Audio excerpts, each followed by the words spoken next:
Nepal, a country known for its majestic mountains and rich cultural history, has faced a growing internal crisis in recent years.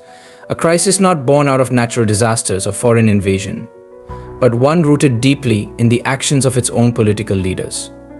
Nepotism, corruption, and the systematic misuse of power have eroded public trust, leaving ordinary citizens struggling under the weight of poverty, frustration, and broken dreams. Take the case of Bishnu Podel, a senior figure in the ruling party, who appointed his nephew to a key government post, sparking outrage.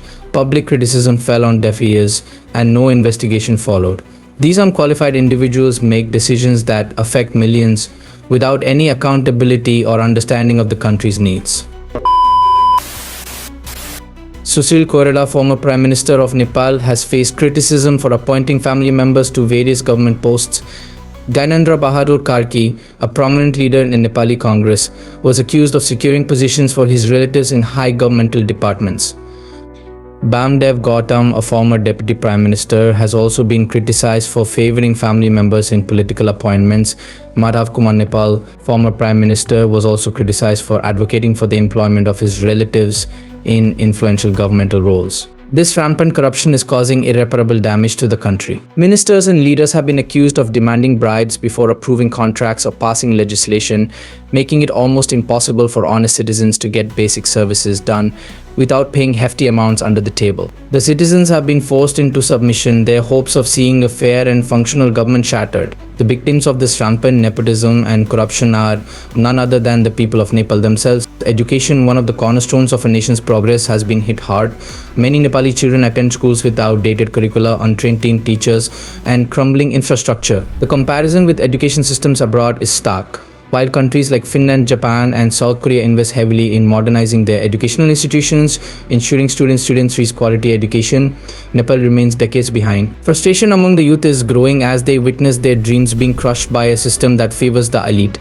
Students who study hard and perform well are often passed over for opportunities, with jobs going to the well-connected or the wealthy. These students, disillusioned, look for opportunities abroad, exacerbating the brain drain that continues to cripple Nepal's development potential. The uneducated elite holding the nation hostage. What is most disturbing is that many of Nepal's top political leaders and ministers lack formal education themselves, yet they hold immense power. Their decisions are not based on reason or an understanding of economics, governance, or education, but rather on preserving their power and keeping wealth within their circles. In Nepal's history, many politicians like Pushpa Kamal Dahal, KP Sharma Oli, Sherba Herduba, and many more holds no higher education degree, yet makes critical decisions about the country's education system and economy. This has resulted in disastrous policies that keep Nepal in a state of underdevelopment. Corruption in Nepal is not a recent development.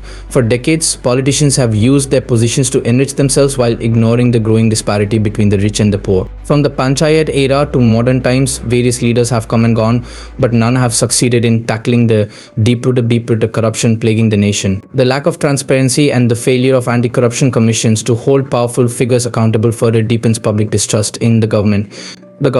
Today, the Nepali people are viewed as second-class citizens by many foreign countries. The country's poor economic condition and lack of opportunities force thousands to seek employment abroad, particularly in the Gulf countries, where many work in low-wage, physically demanding jobs.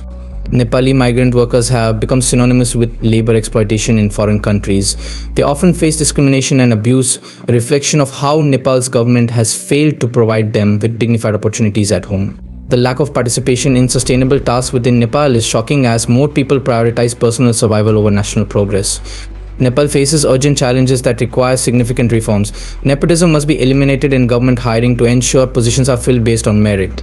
The education system needs modernization through teacher training and updated curricula to enable students to compete globally. Accountability in governance is essential. Anti-corruption bodies should have the power to investigate and penalize corrupt officials. Investing in local talent is crucial to prevent brain drain, creating jobs, and supporting sustainable development. Lastly, the debate over a potential return to monarchy or a political overhaul underscores the need for drastic changes to escape the cycles of poverty and corruption. Implementing these reforms is vital for a prosperous future. Nepal is at a crossroads. It can continue down the path of nepotism and corruption, ensuring that its citizens remain frustrated and impoverished, or it can make the necessary reforms to build a more equitable, just, and prosperous future. For this to happen, the country must rise above personal interests and commit to the common good.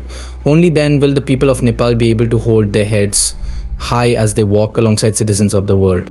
poverty levels, Nepal is classified as one of the least developed countries. Over 25% of the population lives below the poverty line, with significant disparities in rural areas. Historical poverty causes factors contributing to poverty include political instability, lack of infrastructure, limited access to education, and reliance on agriculture without diversification. Rana dynasty 1846 to 1951, the Rana regime marked by authoritarian rule significantly concentrated power in the hands of a few, leading to widespread poverty and limited political rights. Panchayat system 1960 to 1990. Following the abolition of the Rana rule, King Mahendra established a party-less panchayat system, restricting political freedoms and fostering economic stagnation. Democratic movements, various uprisings, including the 1951 revolution against the Ranas and the 1990 Mukti movement against the Panchayat, aimed to establish democratic governance and address poverty. Maoist insurgency 1996 to 2006. The civil war exacerbated poverty due to violence and instability, with the Maoist party seeking to overthrow the monarchy and improve conditions for marginalized groups. Current challenges: despite the establishment of democracy, corruption, political instability, and a lack of job opportunities continue to hinder poverty alleviation efforts in Nepal. If you like this video, do subscribe, like and comment, and also don't forget to press the bell icon to get the notifications.